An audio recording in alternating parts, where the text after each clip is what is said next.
आम्ही मुलुंड विद्या मंदिर या शाळेचे विद्यार्थी आहोत। आम्ही 7वी अ या वर्गात शिकत आहोत। माझे नाव देवांगी दसुलकर।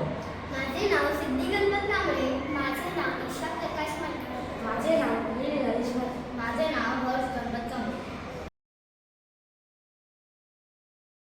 आमच्या प्रकल्पाचा उद्देश पुढीलप्रमाणे आजच्या काळात सार्वजनिक ठिकाणी शाळा, रुग्णालये, वसतिगृहे आणि कार्यालयांमध्ये स्वच्छता असणे अत्यंत आवश्यक आहे।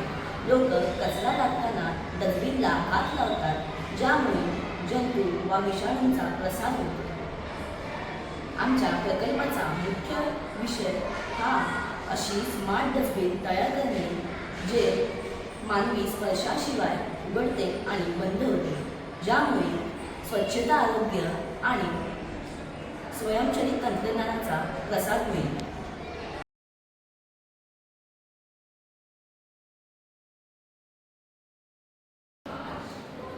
सार्वजनिक ठिकाणी डस्टबिन भरल्यावर ती वेळेवर रिकामी होत नाही।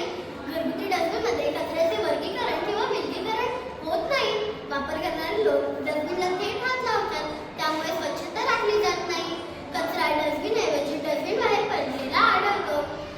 म्हणून आम्ही ह्या समस्या दूर करण्यासाठी हा प्रकल्प हाती घेतला आहे।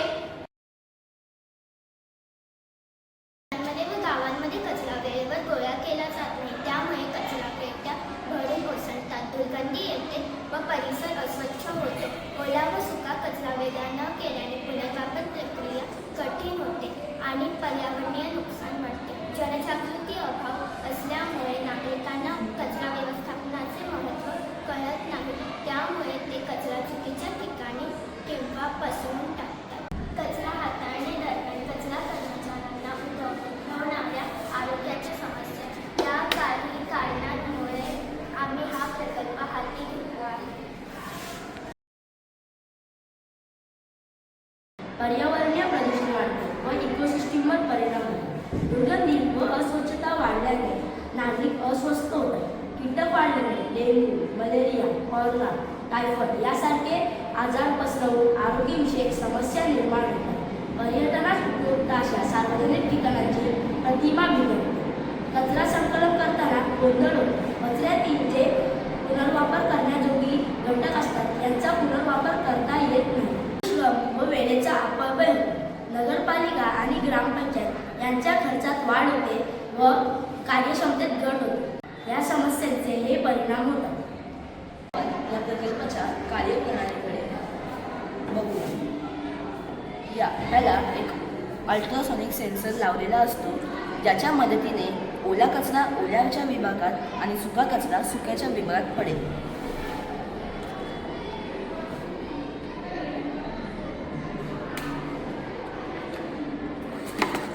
इथे आपण पाहू शकता सुका कचरा सुक्याच्या विभागात पडलेला आहे आणि ओला कचरा ओल्याच्या कचऱ्यात पडलेला आहे।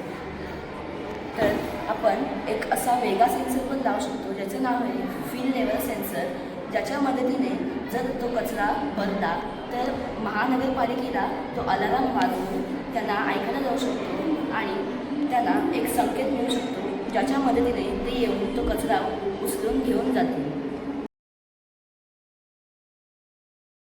ओला व सुका कचरा वेगळा तर होतोच, पण त्याचे अनेक फायदेही आहेत। हात न लावता कचरा टाकता येतो, त्यामुळे स्वच्छता राखली जाते।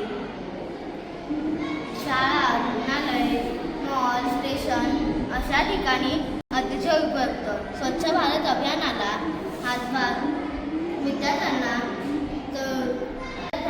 सेन्सर, ऑटोमेशन, प्रोग्रामिंग याची प्रत्यक्ष माहिती मिळते।